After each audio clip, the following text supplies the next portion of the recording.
So a news reporter is out at a construction site, and he's interviewing the people that are working there, and he asked the first guy, what is it that you're doing? He said, well, I'm building a wall. And so then he asked the second guy, he said, well, what are you doing? He said, well, I'm building a foundation that will be so significant that the wall will stay. And he gets to the third guy, and he says, so what about you? He said, I'm building a hospital. And this hospital is going to be so wonderful. People are going to come near and far just to be here. It's going to be wonderful. It's going to be beautiful. People are going to be healed, and that's what I'm doing. Well, a couple of weeks later, they let him go because they were building a shopping center. You can watch it online later.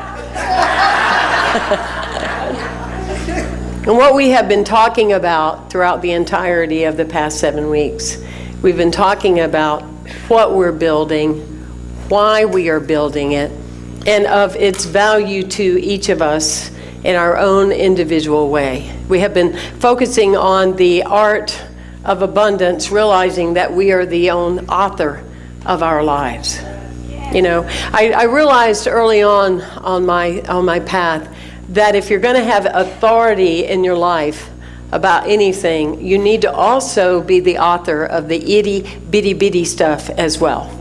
That it is often the small things that one overlooks in one's life that leads to the big and the significant. Right? And so in that premise today, when we look at that, we look at how we have been working towards being more conscious and being more aware of the things we speak, of the way that we respond, of the energy that we contain, so we may free ourselves if necessary of some past habits, free ourselves of ways that we hold ourselves and others as far as abundance or wealth or prosperity. Look at some of the ways that we use our mind and our hearts. And, the thing of it is, it may seem very convenient to make everybody else your focus. But there's one thing that happens when we do that. We're not tending to our own inner home. You understand what I mean by that? I'd like to share one of my favorite readings with you on the slide. Can we give Kirk a hand? I mean, he has been... Here we call it the Kirk effect, okay? And I feel so moved by this, and I feel it's so important. I'd like us to read it together if you're comfortable doing so. There's a story about 4 people named everybody, somebody, anybody, and nobody. There was an important job to be done, and everybody was sure somebody would do it. Anybody could have done it, but nobody did it. Somebody got angry about that because it was everybody's job. Everybody thought anybody could do it, but nobody realized that everybody wouldn't do it. It ended up that everybody blamed somebody when nobody did what anybody could have.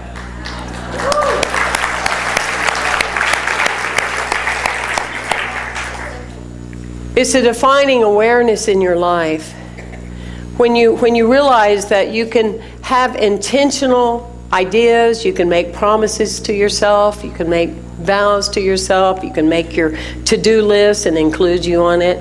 But at the end of the day, there is only one somebody, that would be anybody, that is going to carry that through.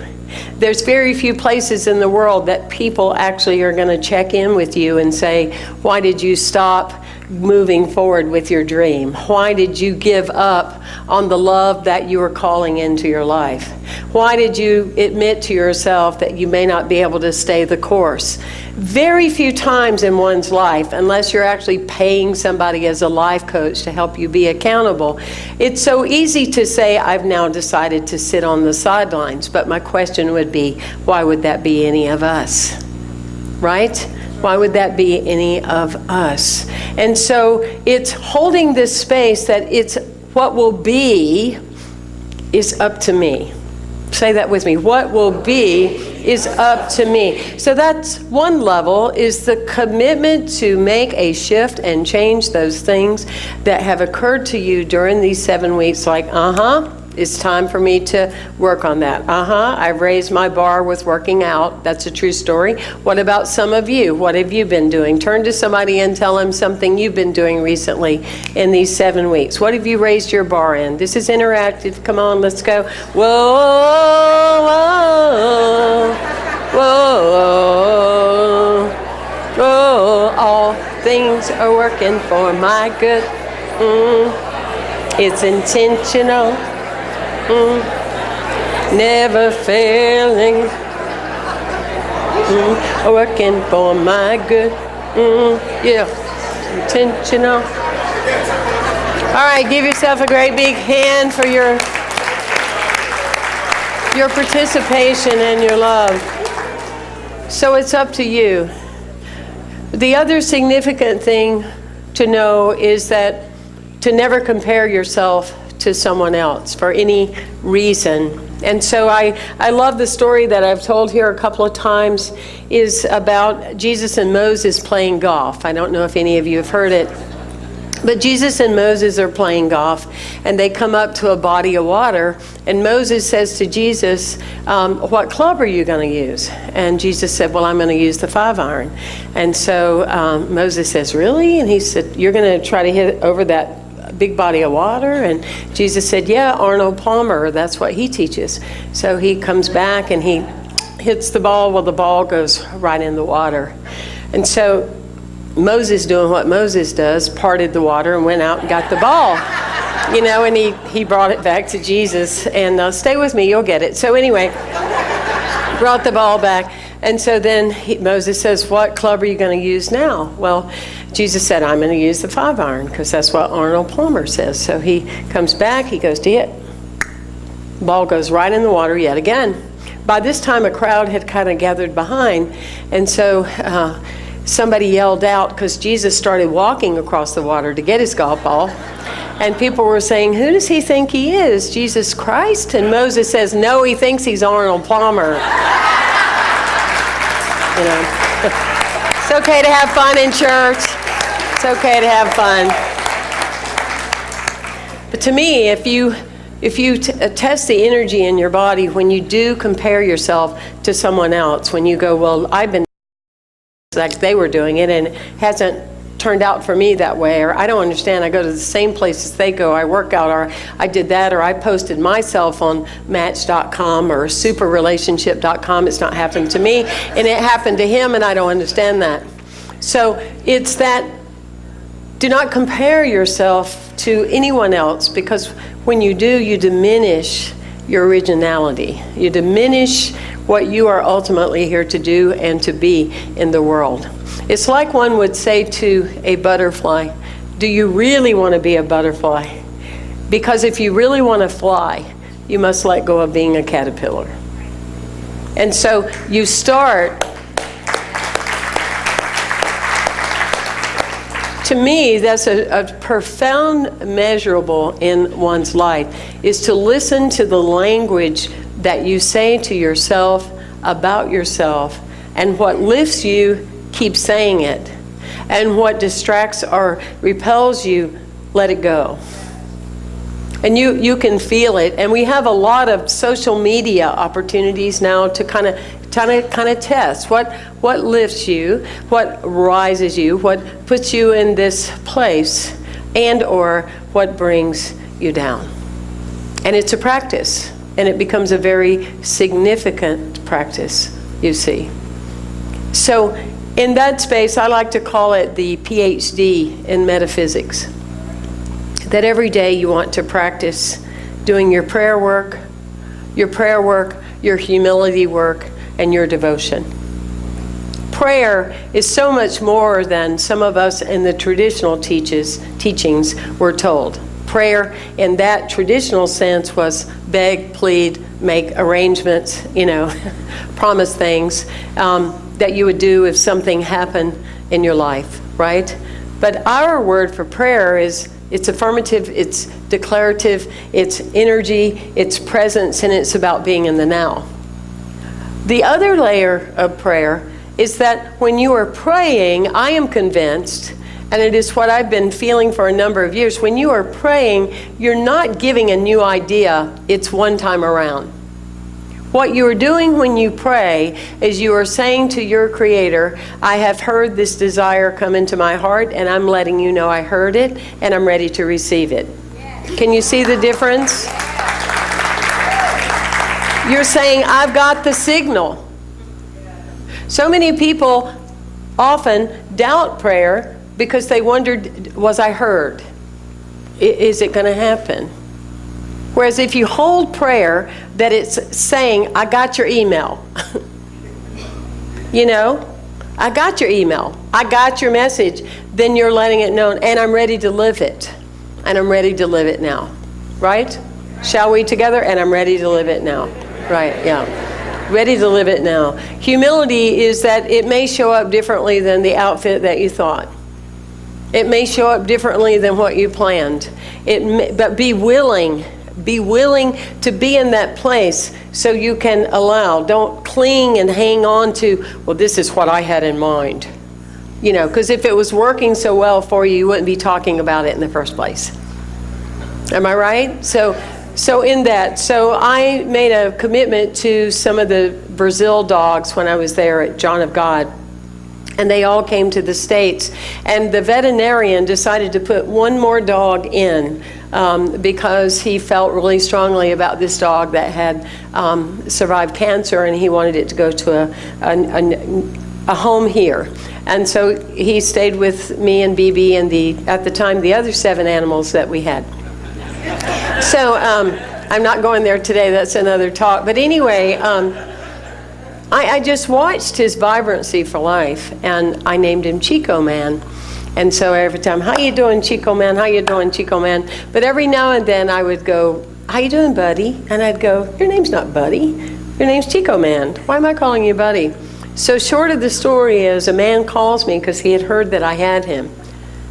And he asked me all these questions about the dog, and then he says at the end, I'm looking for a buddy to spend my life with. And I said, well, this buddy belongs to you. And now I understand why I kept saying that in his name. You see. When you are practicing prayer, humility, and devotion, you are devoted of knowing that there is an answer. And because you are devoted, you are into the practice of seeking that abundance and looking for it because you know it's going to occur. One of the things that is in the book also references a book called Money is My Friend. And though abundance is so much more, energy is exchanged by money that we use in the world, is it not? I mean, it's a form of communication. And so I learned early on to love it, and the more you love it, the more it loves you back. You know, people also often wonder why it doesn't come. It's because it makes you uncomfortable. When it makes you comfortable and it makes you feel that love reciprocated, then more of it tends to come and more of it flows. But one of the things that I recognize with the art of my own abundance in my life is that when something comes your way and you have an opportunity to share some of your money, rather than say, I don't have the money to spend right now, change that to, it's not a priority. And if I'm supposed to have it, I will have it. Do you see the difference? Rather than going, I don't want to spend my money on that right now. Now, let's clear that. I'm not talking people just on a budget. I'm not just talking people average income. I'm talking multimillionaires say that same thing too. Do you agree with that? We need to recognize that beliefs about money are not about how much you have in the bank or your investments. Because until you have, you don't believe you have. Okay? So instead of saying, I don't have it to spend, just this is not a priority to me, and if I'm supposed to have it, I will. And so I wanted us to have a crystal bed here at the campus. But when I asked them in Brazil how much were they said about $18,000. And I went, well, that's not really a priority right now. If I'm supposed to have it for our campus, then we'll have it. And I left it at that. Because see, it's keeping open the channels to receive. It's very important to keep the channels open to receive. 3 months later, my friend from Orlando shared with me that he came to the dentist in St. Petersburg. I thought they had dentists in Orlando, but he came here. And he said to me, oh, and I was visiting and that woman knew you, and she said to tell you that she knew you did shamanic healing work and that she's got a crystal bed she's never used, and if you would like to have it for the campus, she'll bring it on over. We had it for 5 years. We had it for 5 years. And then when that got moved away, we just recently had Kim and Paula bring one over to the campus, so we now have a crystal bed here on our campus. It's a tremendous healing energy that aligns your chakras. And we had an example of a pet that they had already said was going to die. The woman brought the pet in, and the dog lived 5 more years. So it's very, very filled with blessings and with joy. So I'll close with the story by Reverend Alan Robotham. He wrote the book Miracle Power, and he was the minister before me and was such a significant part of this campus for many years. But he tells a story about a man during the American Revolution that he got very concerned about the British coming, and so he had energy around that. So he went and got a boat, and he put it down the bank, and he roped the boat to the bank, and he said, whenever I need it, I know it's going to be there. So he covered it up with brush, and he was all set to go. So when they went through the villages and said that the British were coming, then it was real dark at night, but he knew where it was. He wasn't concerned. And so he goes and he moves the boat down in the water, and he starts paddling away, and he's going and going, and it was dark, but he knew where he was going, and he felt a strong current, but he just kept at it and kept going, and he kept going. Well, it didn't occur to him until sunrise when he looked and realized that he had never taken the rope off the bank. He was at the same place he had been all along. I know, we're really having to stay together today, aren't we? Kind of get. So anyway, he had it roped all along. We have had time to explore and to look at our self-imposed ropes, our belief systems, resentment that continues to get resent and resent. If you have resentment towards anything or anyone, anything, please let it go. Hold a greater space. Pray into the shift. Let it go. Don't resent because it impacts you. That's for sure. Any ropes of limitation, any ropes that you feel or have imposed that are holding you back, let them go. You know, a hearse is never followed by a U-Haul.